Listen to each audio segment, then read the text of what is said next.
Let us know if you have trouble hearing. But Sue, you grew up in a military. That's travel. Obviously, you lived in a lot of places. Tell us about that experience. Well, my dad was still in Germany when it was time for, my mom had been able to be in Germany for a while right after the war with my dad, but she got sent home because they weren't ready to have children over there on the base. It was too soon after the war. So she went home to her family in Philadelphia, and I was born there. But after that, we got assigned a variety of other places. I remember my dad teaching ROTC at University of North Dakota.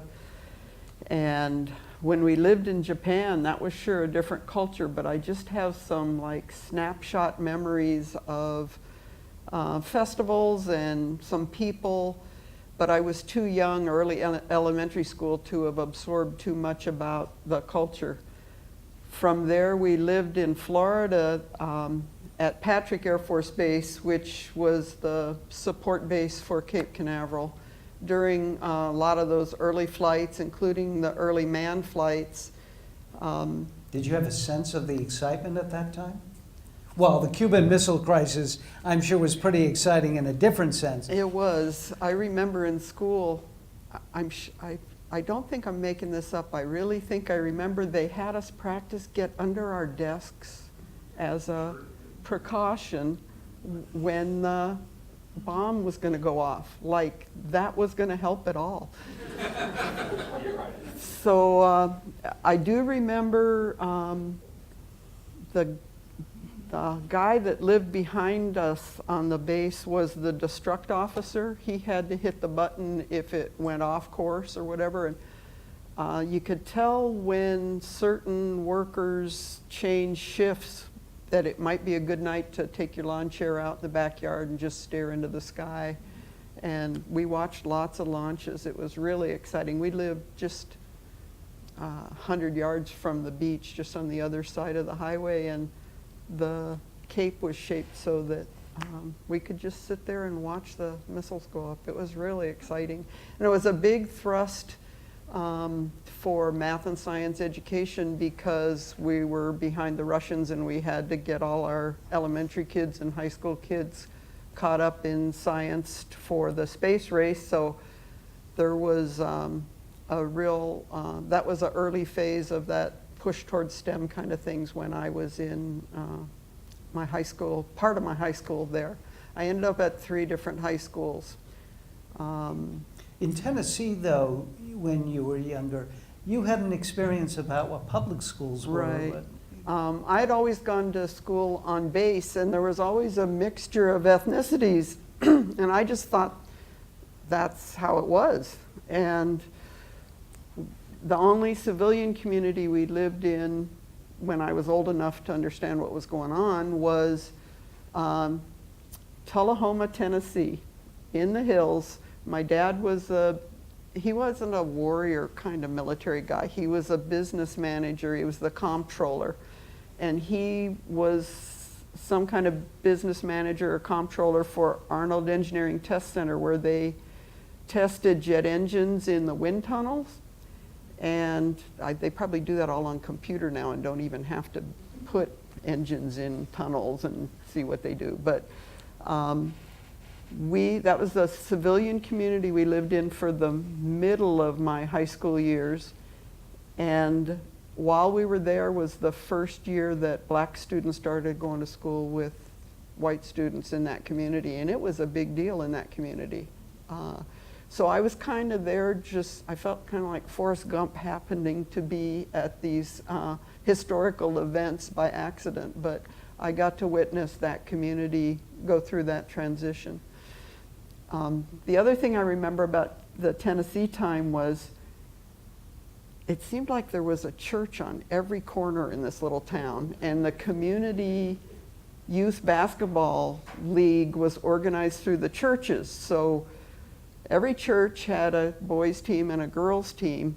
And so when this 5'10" sophomore came into town, they thought, oh wow, we want her on our basketball team. But I didn't know or care about basketball. I was always a swimmer, and They left me alone after they made me try to play one time and figured out I really didn't know anything and I didn't have any real interest in getting better at that. I did find out later that I was really interested in basketball because that's where the tall guys are. So my family's all really good in that category, but I'm mostly enthusiastic from the bleachers. Now, you say that you stayed in Alaska because you really enjoyed it. What about the state and the community really affected you?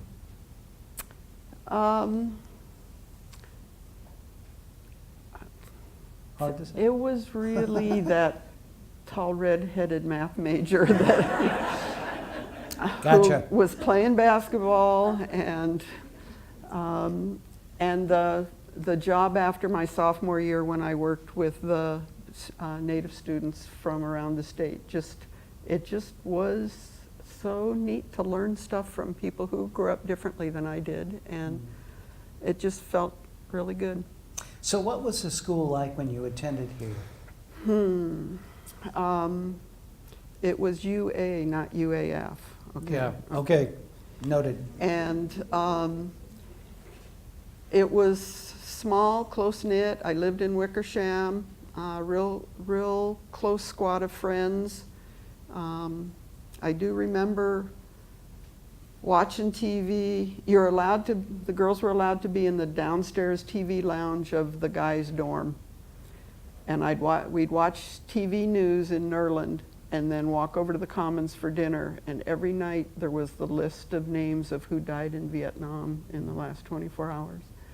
And people who left school got drafted, you know, guys that didn't finish a semester or they got drafted. And years later, when students would say, or they lost their deferment if they went below too many credits, years later, students would say, well, it's okay, I'll just finish this number of credits this semester, and next semester I'll take more. And I was thinking, in my day, you'd be on your way to Vietnam if you thought like that. So it was a different kind of time. There weren't very many Native students on campus, and I remember dearly the folks that stuck around and finished school, people I lived with in the dorms and people I ate dinner with and had classes with, but not a lot of people came to school, not a lot of Native people came to school here or stayed all the way to the finish line. The ones who did are just really tough and made lots of sacrifices in a not so comfortable setting. It was just it was a different time. But I remember. Hold on, we're going to get to Upward Bound here in a second, but you've mentioned Dan a couple of times in Wickersham.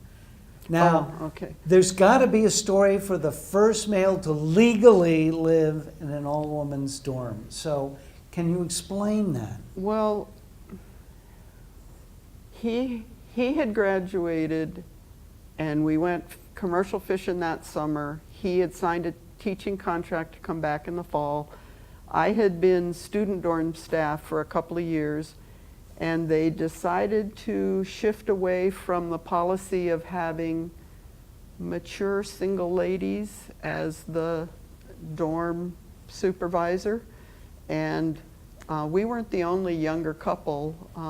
John Davies was living up in Scarland, I think, and some other people. But we were a pretty young couple to have that responsibility. And they put us in the little dorm, Wickersham. There's only 80-some girls upstairs.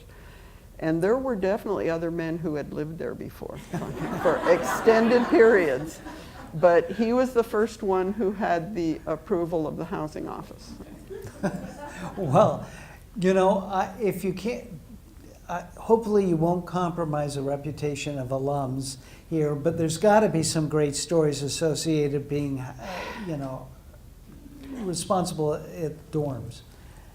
When we lived in Scarland, I don't know the names of the guys, but they were known That's a good thing. as the Macintosh Cattlemen's Association at breakfast the day after this hijinks. But some guys liberated a cow from the experimental farm, the ag farm, and they were part of some grad student study. And they each had tags with a number on their ear.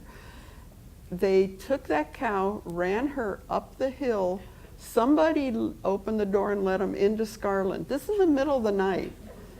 They got her into the elevator, hit the buttons, and then the guys left. And the cow is, of course, very uncomfortable in the pink and yellow psychedelic flowered elevator. And the third floor door opens up and she starts out into the hallway, which is full of fluorescent lights and a bright bulletin board. And so she stands there and the doors of the elevator are slamming on her sides and she is eliminating all her body contents from both ends. And there's no chapter of the hall director manual what to do when there's a cow in the third floor elevator. So it was really distressful and messy. For all concerned, I'm sure. And the grad student's experiment was probably screwed up because that subject did not have a normal evening. And they probably didn't have counseling services for cows in those days, No. did they? It wasn't interspecies. Well, what did you study when you were here, Sue? Wait, I want to tell one other wild people story. This is how wild the girls There in are Scarland some got. former attorneys here, so I'm just saying. In those days, there were guys' dorms and girls' dorms, and the girls had curfew hours and the guys didn't.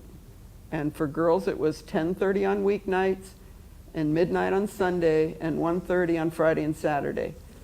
And so most people even kind of cooperated with that, but there were always good ways to cheat, and that was just the rules. So when daylight savings came around, they all came in at 1:30 and they're milling around down in the lounge, and I'm thinking, what's going on here? And they're all just standing around. They're not going to their rooms. They waited till the clock turned to 2, and I had to turn it back to 1, and then they all went outside the door again. I thought, wow, how rebellious, you know. So they stood outside for half an hour and came back in. So. Just because they could. That's called hijinks, right? Yeah. Okay. What did you study here, and what led to your future career? You mentioned some elements.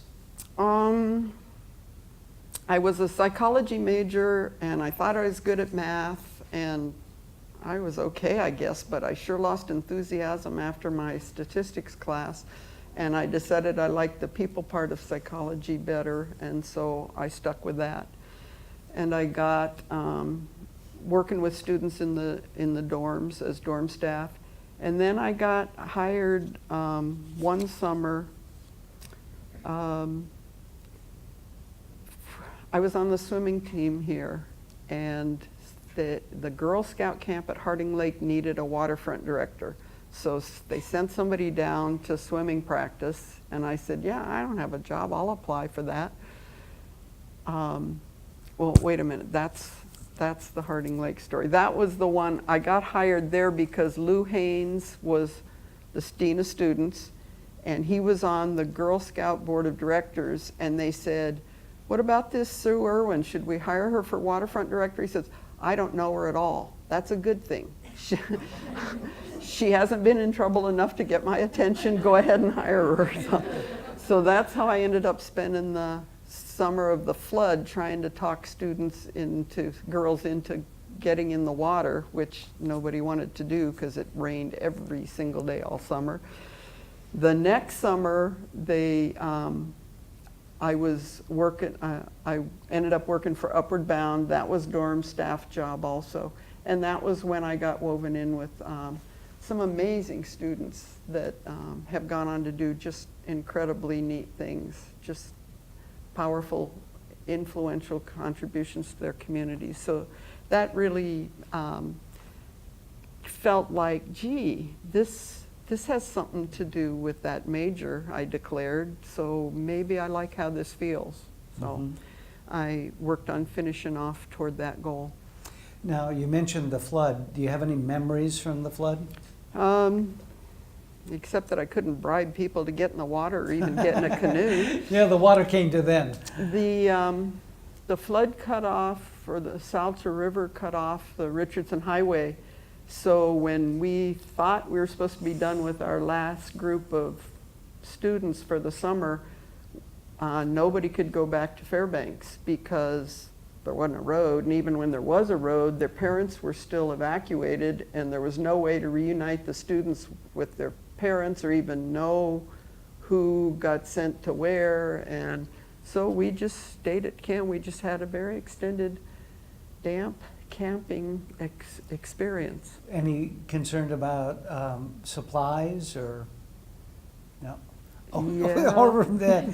We'll pass on that one, I That's can okay. tell. All right.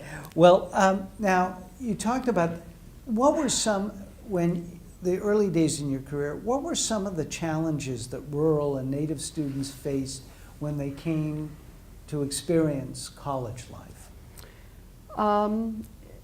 It's not a big university by university standards, but it's a urban bureaucracy by student standards, and particularly students who are from small communities and maybe one of 4 graduating seniors in their class or whatever. So getting used to different teaching styles and different learning styles and just navigating through the processes in spite of staff members who are trying to make it a usable, friendly place. It deserves, it can feel like a labyrinth.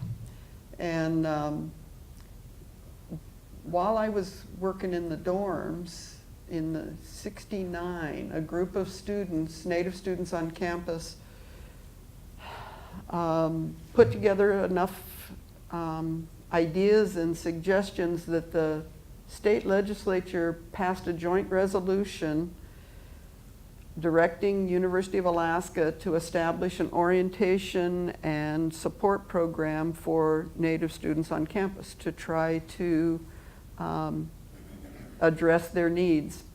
And those students and the others who joined them had a hand in deciding what was needed and what services the outfit should try to create. And it was briefly called Special Orientation Services, and by the time I got hired in '72, it was called Student Orientation Services, and later in maybe early '80s, it changed its name to Rural Student Services. But overall, I mean, it started with a coffee pot and a counselor and a half-time admin, and the counselor was the guy that had hired me for Upward Bound.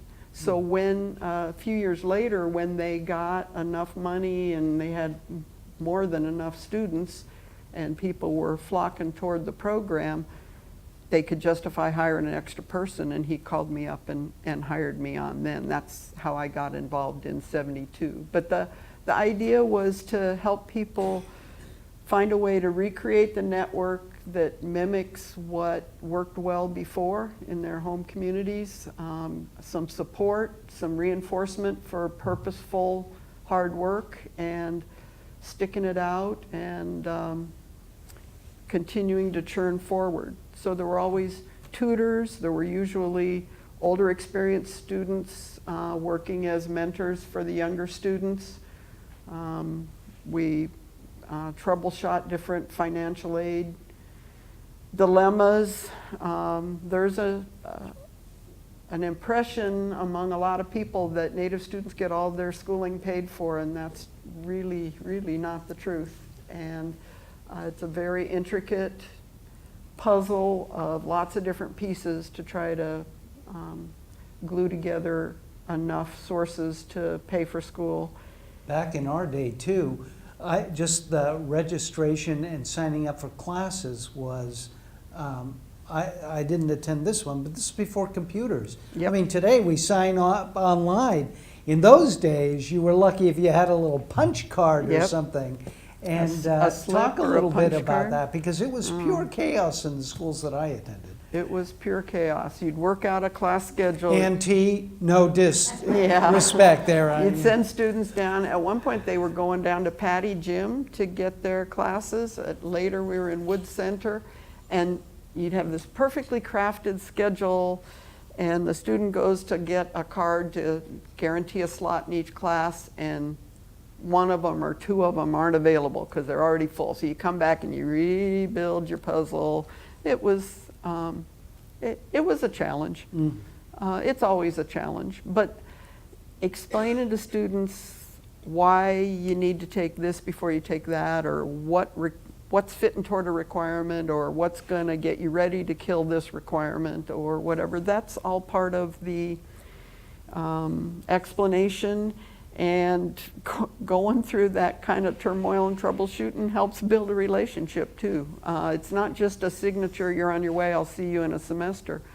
The way the Rural Student Services advisors interact with students is more comprehensive, and it builds a relationship, and some of those relationships end up feeling like family, and they last for generations. I also think in standard Western culture, there's this idea about what college life is like, and communication styles can be so different. There's this idea of, oh, you're going to be argumentative, and you're going to raise your hand, and you're going to shine as brightly as possible. But sometimes in Native culture, those aren't the values that are respected or promoted. Well, that's true, and there's a lot of variation among students, and no characterization would be true of everybody, but a student who grows up in a traditional community would be really out of line to interrupt an elder or an authority and say, hey, I look at that situation differently, or here, my question is more important than you finishing the rest of your paragraph. So different learning styles, different teaching styles, there's a lot of adjustment there. Sometimes you talk with a student, well, if you take this history class, there's going to be 40 people in it. More likely you're going to have essay kinds of exams. This other class has 240 people in it. He's not going to give you essay exams because he can't humanly process all those essays. That'll be short answers. Which way do you show what you know best? And you better get good at showing it the other way, because you're going to have to face that in a future semester. But if you're trying to figure out how to package this semester and balance a math and a chemistry, and you're going to kill off a history, which of these styles of history might fit your style best? Mm-hmm. And I would assume over time you witnessed how faculty and staff, did they become a little more alert, aware, and responsive to? Oh, there's always been really wonderful faculty, and there's always been people who maybe were really expert in their academic field and not all that super focused on transmitting it to people who don't already know that stuff. But there have been marvelous people who sponsored interns and mentored folks. There's a couple of neat teaching tricks that I witnessed and thought were kind of interesting. There was a natural resources prof teaching environmental ethics, and he noticed this one Native student in the fairly large class never said anything out loud in the big class group, but when he broke them into little 5-people clusters, and then the prof wandered around and eavesdropped, that student was sharing eloquent explanations of subsistence uses and Native people's view on how you use resources and that kind of thing. And those thoughts did show up in the student's paper in that class, but then the professor worked to figure out how to get that set of ideas and that voice available to a bigger group of students in the room, because it was a valuable perspective. And then there was another guy, when core curriculum came in, maybe in the 90s, it was a batch of courses that every student was going to have to take. So the RSS advisors divided them up, and we each went and attended one of those classes for a whole semester, so we could really describe to a student, this is what you're getting into, this is what you're going to expect to do, here's what you have to be ready for. And I sat through a political economy class with 60 or 80 people in there, and to make sure everybody was engaged, he wanted everybody to ask a question every day. Well, you can't do that verbally. So he handed out index cards, and everybody had to, that was how he took roll. Everybody had to write a question, and he could tell who was engaged, whether the group was not catching on to what he thought. He just explained real well. And he got input and reaction from everybody, and people who didn't want to raise their hand and do it in front of an audience still got credit for their brain working. So it worked for everybody. It worked for him. It worked for all the people in the room. So some of the techniques that are good, that work well for Native students, work well for everybody. Small classes, high expectations, strong support. It's a good system. You know, I'm thinking in your time, there were keystone moments such as the Alaska Native Claims Settlement Act. And did any of these big external movements and events play any role in the university life or changes in the school? Sure. Even when I was going to school, there was a sprinkling of a variety of majors, but a large percentage of the people who were going to school were in education, and it was elementary education, because that's how you could have a job and go back to your community. There were only elementary schools. Most communities had an elementary school. A few didn't even have that. But when land claims happened, there was a rush of people who wanted to go into business or political science, and there was a real hunger for Native studies and courses about tribal relationships with government and that kind of thing. And there weren't courses like that yet, but that's about when UAF started trying to build some of that curriculum. When the Molly Hooch case was settled and they started building high schools in villages, then there were people coming through who wanted to do secondary ed, or major in math and go be a secondary teacher, or major in English and teach at a junior high or high school level. So that was a change we saw in terms of choices of majors. The other change there was that teenagers stayed home and were raised by their parents instead of getting shipped to Southeast or to Oregon or to Oklahoma. I sure wouldn't have wanted my 14-year-old son to go to Oklahoma for high school just so he could finish high school. Anyway, when the village schools happened, people stayed at home and were raised by their parents and kept weaving in with their community, but there were small number of teachers and a limited, some limits to the curriculum in some of those small schools. Valiant efforts on the part of teachers to make students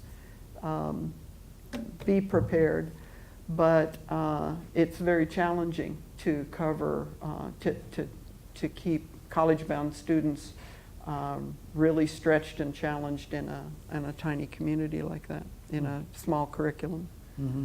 You know, I often think here at UAF there are programs and institutions that have really addressed Alaska Native concerns. For example, I think the Language Center, the Alaska Native Language Center, I think of the Festival of Native Arts, and also the ACES, Engineering and Science. What's your perspective on those? Have you seen a growth, a burgeoning of those at all? I've watched those different programs, the curriculum changes, like besides Native languages, the development of the Alaska Native Studies offerings and the rural development and Indigenous studies. Those have been real interesting to me. I've taken audited most of those classes. I didn't take them for credit, but it's just a real that's a good thing, that there are academic offerings and curricular offerings that respond to those interests and those needs that communities have and interests that students have.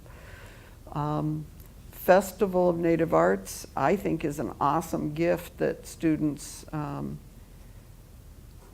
started that right about the time I started working here. And it was students saying, we want to celebrate our cultural traditions even at this urban university, and we don't ever want to charge any admission for it. It has to be free because we're trying to encourage people to come and share and learn about stuff. So if you haven't gone to Festival of Native Arts, you really should. It's a neat experience. And you mentioned ACES, that's the American Indian Science and Engineering Society. That's a nationwide organization that links Native professionals with college students, and they even stretch down in other states toward high school and junior high students with science fairs and stuff. But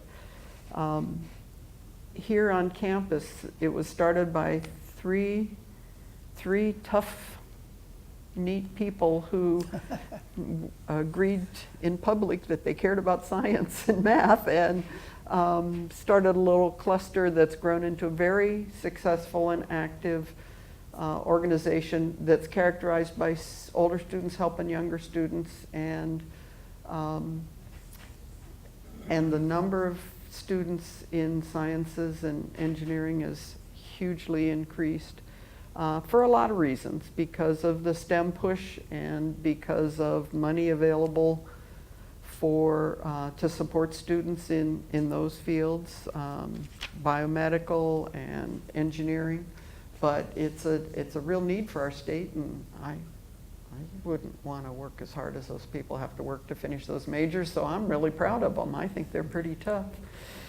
They do a lot of volunteer tutoring and leadership development, and they have lots of speakers and make lots of valuable connections on internships that really augment a student's ability to make meaningful, build a resume that shows they've already know how to do research, they've already had on-the-job kind of experience in their summers between their college years, to make them very valuable employees. I can imagine. Well, I know we've had physics for Alaska Native students and rural students, and mathematics oriented. But, you know, I have to just take a little sideways trip here. And you mentioned several times commercial fishing when we chatted back and forth. And that's something that's so critical to Alaska's economy and so many people here. Do you want to share any reflections on that side of your life over time? I had relatively brief experience there, but my husband's family were commercial fishermen.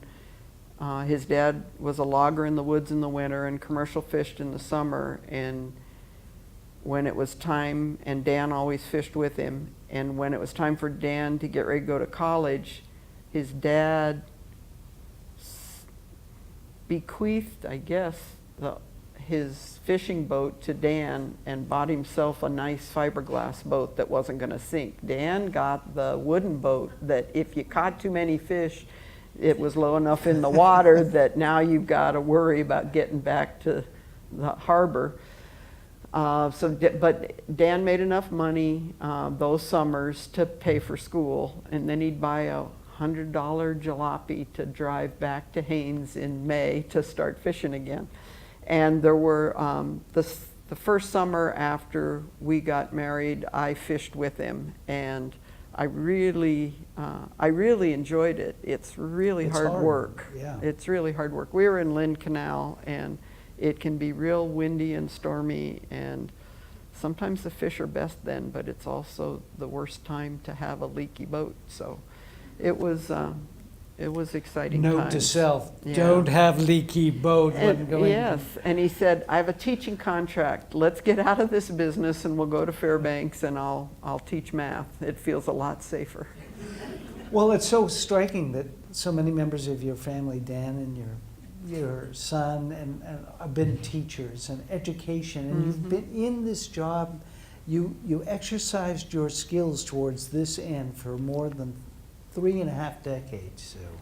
You must have seen some changes.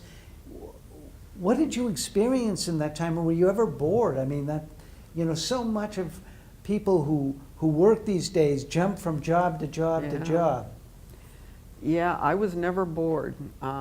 New students coming in, and of course the relationships get really strong with the people who stick around and trudge through and graduate. But always new students, new stories, new challenges. The university kept changing things up, so it was never the same 2 Septembers in a row. Funny how they do that, huh? Always new wrinkles.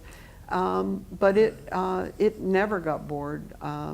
Maybe because the Air Force had made me move every 2 or 3 years most of my life, or maybe because, it wasn't just because I didn't want to clean out my office, but I really liked what I was doing. I felt like I was learning something. I learned something every day because I didn't grow up around grandparents the way the students I worked with were really woven into their communities and multi-generationally connected. And I was just sort of a leech on my parents and on the Air Force. That I was taken care of. I didn't have responsibility to go get help harvest food for my family or the community, or responsible for putting away resources for the next several months. I just had a freewheeling, self-indulgent kind of growing up time. So the different values and the different ways of looking at things, ways of making sense out of things, was always interesting to me as I interacted with students and built relationships that really end up feeling just like family. Well, I was going to observe there must be multicultural, generational elements involved in your experience too. So you see the kids of some of the kids you mentored. That's the truth. Yeah. Is that satisfying? Yeah. I mean, that a parent would say, it worked okay for me, you go back and talk to her. Yeah. Yeah. Yeah. Siblings and multi-generation, it's real rewarding. It's a real good connection. At Rahi had their graduation last week, and there were parents there who had been my students, and their older kids have already graduated from college here, and their younger ones were coming through Rahi. Rural Alaska Honors Institute. It's a academic program in the, state funded in the summer. It's funded by some private corporations too, but it aims at helping students get launched with that theme of high expectations and strong support, real intensive, challenging situation where students get used to a school setting and bond with each other and find out how to make friends that reinforce your positive reasons for being here instead of majoring in partying. Yeah.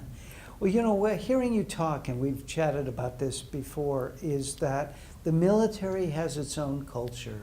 The university has its own culture. Yep. And so many of the students come from their own culture, whatever culture that happened to be. Yeah. And so really, in some sense, do you think your job was learning how to translate from one culture to another, learning how to adapt from one culture to another, or exist in the interstices between these cultures? I don't know that I did that advisors do that overtly, but that's probably underneath current of what's going on there. Mostly it's just being a human connection that helps make sense out of what feels like a large, impersonal, challenging system. And to get through college, it takes serious work and it's stressful. So having a network and resources that you fall back on and reinforce your good efforts. I remember one of the engineering students was explaining to new freshmen why they have study groups and why it was smart to find study buddies in each lab and each class and that kind of thing. He said, when you go on a moose hunting trip or you're going berry picking, it's good to have a partner with you, because if you get into trouble or there's bad weather or there's a problem, you got somebody who's going to help you get through it. And if you're successful and you harvest what you went for, you got somebody to celebrate with. It's the same thing with organic chemistry or differential equations. So just Didn't hear that about differential equations before. Good to know. I'll have to ask John Gimbel about that next time I see him. I guess this is a round robin for you, but over your time, you've seen so much. Do you have any ideas about how to improve things or what's ahead, or any thoughts about the educational system and how we're serving kids and adults? Oh my, that's only all of everything. And let's see, you have 15 seconds to. I think just one thought is that we've now got a critical mass of people from rural Alaska who have finished degrees, even master's degrees, even quite a cluster of PhDs coming through now. It's just really exciting to me. Those are all people who are feeding motivation and reinforcement back into the upcoming high school students and the current college students. That mass of people who have handled this challenge and have and are encouraging others to think up their own personal trail to go on a challenge like that. Recently, we've had quite a cluster of people finishing medical degrees. Folks that I saw go through their bachelor's in biochemistry or whatever, finished dentistry, optometry, pharmacy. That's really kind of good, because I'm getting old and I'm falling apart. So I'm really glad that these An inside track there, huh? Yeah. But there's engineers, there's people who've gone into government service. There's a neat judge out in Mnemonic that was one of our students. There's people who are lawyers. I remember watching a young woman who was, she was a solo parent. She'd only had a GED. She came here with a passion to get ready for law school, and she just did a superb job. She was so disciplined. And she went on and finished law school, and she's had an amazing career advocating for really important policy issues, and she even argued a case in front of the U.S. Supreme Court. And I watched her be a freshman figuring out the system, and it's just thrilling to me to have witnessed these kind of efforts. And those people embodying that accomplishment and passing that energy on to other students behind them on the trail is really valuable. I remember another woman came and talked to the science and engineering students and told about an early chemistry class she took as an undergraduate, where, I mean, I didn't hear the conversation, it was between her and the prof, but she said, after doing poorly on a test, he said, "You just don't belong in this class." And she had the fortitude to take that message and rev up her effort and energy and her dedication, and she finished that class. She finished her biology degree, she finished med school, and she's had a long career as a valuable physician in Fairbanks and then later in Anchorage. I mean, and I get goosebumps when I hear her tell that story. Of course.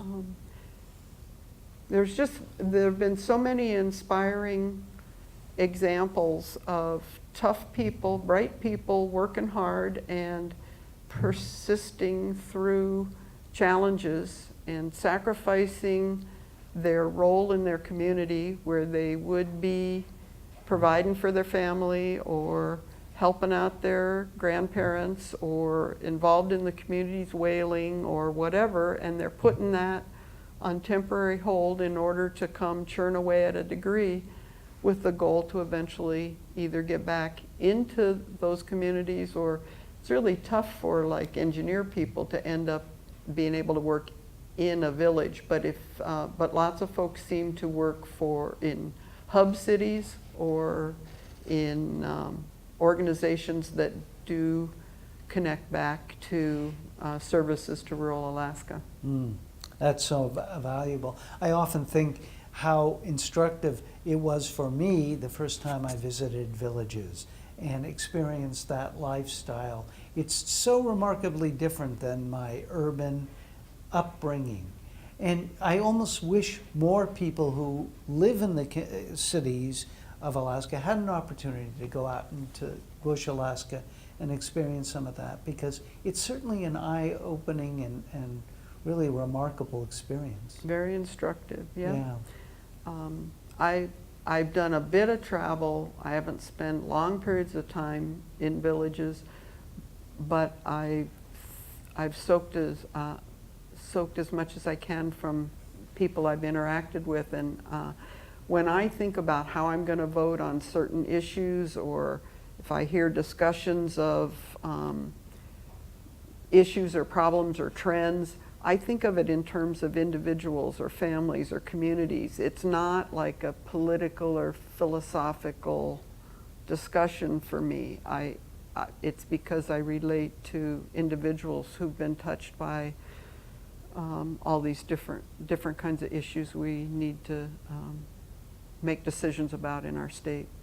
Well, finally, let me observe that even though you retired in 2008, you don't seem to be a stranger at the university and at Ollie and things. You're still very much part of the community here. Yeah, I like not having to come at 8 a.m. and fight for a parking place. Yeah, agreed, yeah. But I show up at Rural Student Services whenever they have something interesting going on, a speaker or food. They always have food. Oh, food, yeah. Yeah, I've stayed connected to the students. There's still, there's freshmen coming in that are the children of my former students, and they're mailing their boxes to me, and we're getting it done. Well, it's a great legacy. Sue McHenry, thank you for talking with me this evening. Thank you.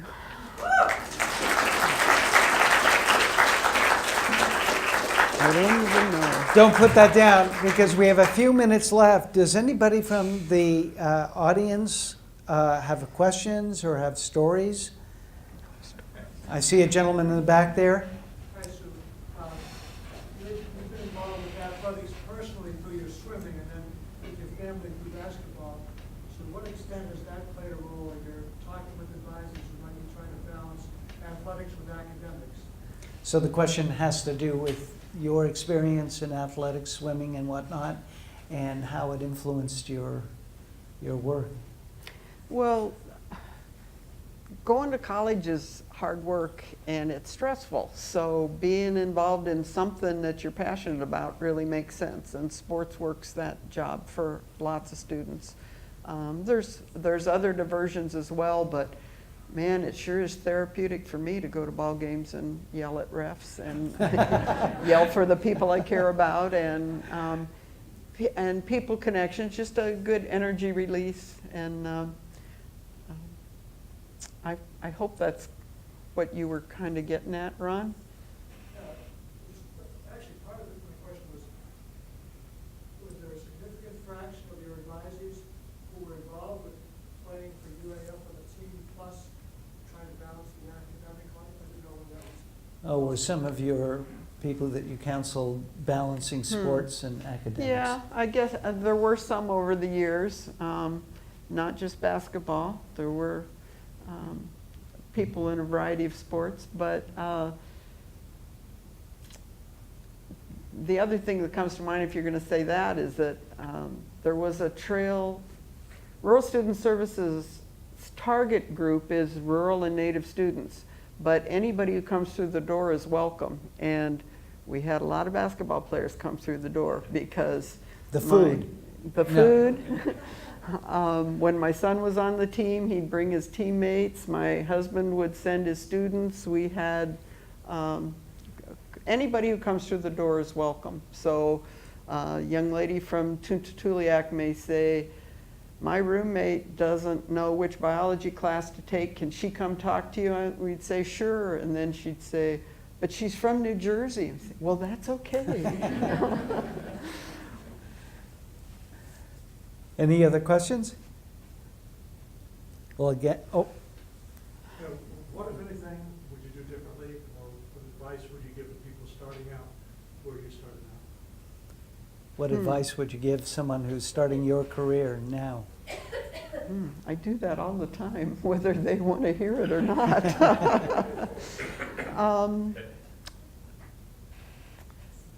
I always felt like how I approached my job was going to speak more powerfully than anything I said to students, because I sure can't remember anything my advisor ever said to me.